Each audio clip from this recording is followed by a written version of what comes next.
ఇదే కదా నీ కథ ముగింపులేనిదై సదా సాగదా నీ కంటి రెప్పలంచున మనస్సు నిండి పొంగిన ఓ నీటి బిందువే కదా నువ్వెతుకు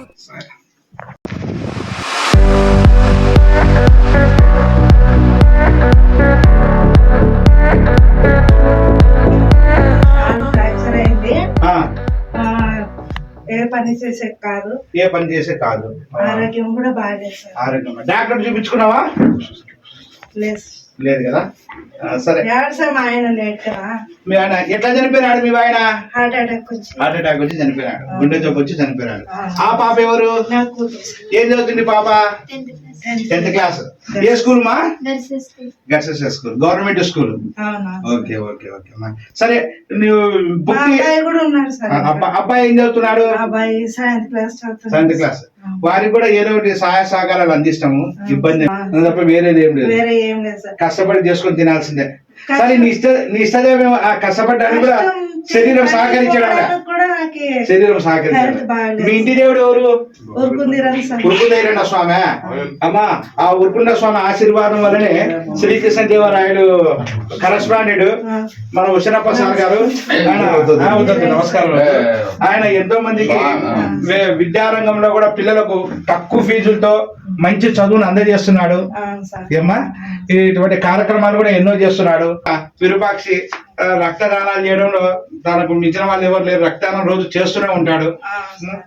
పాలే సెలయేరులా ప్రతిరోజు ఏదో కార్యక్రమం చేస్తూనే ఉంటాడు. అది జీవనాది మార్చి సేవ చేస్తూనే ఉంటాడు. అది ఏమ్మా విరూపాక్షి.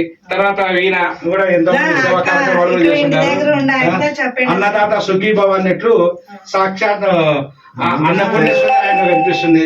నువ్వేం భయపడాల్సినటువంటి అవసరం లేదు. మేమంతా మీకు తోడున్నాం. ఏమ్మా ఏదైనా ఇబ్బంది ఉన్నా మాకు ఫోన్ చేయొచ్చు. ఏమ్మా ప్రశాంతంగా ఉండు. మా పల్లె బతుకుల్లో మా తిండి మెతుకుల్లో నీ ప్రేమే నిండాలా. ఓ మా పిల్ల పాపల్లో మా ఇంటి దీపాలో నీ నవ్వే చూడాలా. కలిగిన గుణము కలిగిన అయ్య కొడుకుగా అవసరమైతే కూడా సహాయ సహకారాలు అందిస్తాడమ్మా. ఓకే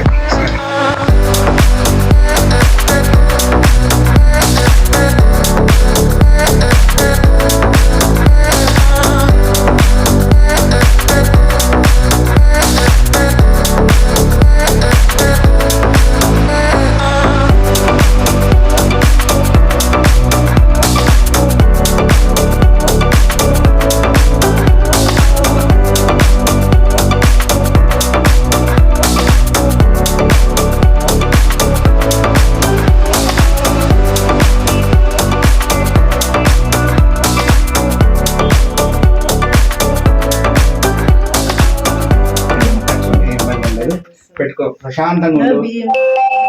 అలా ఉండాలమ్మా. కాళ్ళ ఈసారి బియ్యం బస్సు కూడా మీకు ఏర్పాటు చేస్తాము. ఏ అవసరం ఉన్నా లేదమ్మా. నువ్వు నమ్మిన భగవంతుడు ఆ ఉరుకుని గిరన్న స్వామి మా మనసులో కలిగించి మేము ఆయన ద్వారా మీ దగ్గరికి రావడం జరిగింది. ఇంకా భగవంతుని దయ, శివుని ఆజ్ఞ లేని చీమేలు అన్నట్టు ఆయన ఆజ్ఞ రావడం జరిగింది. కట్టి వాళ్ళమేమ్మా.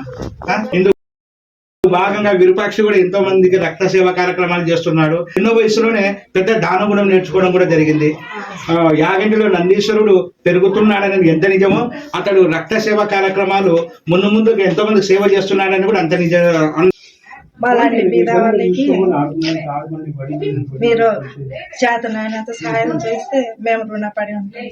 అదేం లేదమ్మా. దేవుడే దిగి వచ్చి మాకు సహాయం చేస్తున్నారు అని అనుకుంటాను. అలాంటి వాళ్ళని ఎంతో మందికి కూడా అతడు మీకు ఏదైనా అవసరమైతే కూడా సహాయ సహకారాలు అందిస్తాడమ్మా. ఓకే సరే. మహాత్మా గాంధీ నగర్ కు ఒక నిరాశ్రయురాలు ఇంటికి రావడం జరిగింది. కోట్లు కూడబెట్టిన వాడు శ్రీమంతుడు కాదు. అట్లని గుడిసెలో ఉన్నటువంటి వాళ్ళు కూడా పేదవాళ్ళు కాదు. ఆపదలో ఉన్న ప్రతి ఒక్కరిని ఆదుకున్న వాళ్ళు ప్రతి ఒక్కరి శ్రీమంతుడు కనుక ఈయన కూడా ఒక శ్రీమంతుడు అని మనం చెప్పుకోవచ్చు. అదే కాకుండా రెండో విషయం ఏంటంటే ఇక్కడ ఉన్నటువంటి ప్రతి ఒక్కరికి సహాయం చేయాలనేటువంటి సంకల్పం అందరిలో ఉంది. ఇటువంటి నిరాశ్రయులకు అందరూ ఎంతో సేవ చేస్తే ఎంతో మంచిది. కోటీశ్వరుడైనా కూటికే పోయేది కాటికే కనుక మనం చదివిన ప్రతి అక్షరం ఏదో చోట ఉపయోగపడుతుంది, చేసిన ప్రతి సహాయం కూడా ఎక్కడో చోట ఉపయోగపడుతున్న దానికి ఇది ఒక కారణము. కనుక ఇవి చేసినటువంటి సేవలు అందరూ స్ఫూర్తిగా తీసుకొని మరి 10 మంది ముందుకు వచ్చి ఇటువంటి వాళ్ళని ఆదుకోవాలని మనసా వాచ కర్మేణ మనస్ఫూర్తిగా వేడుకుంటూ సదా మీ సేవలో మీ నటరాజస్వామి.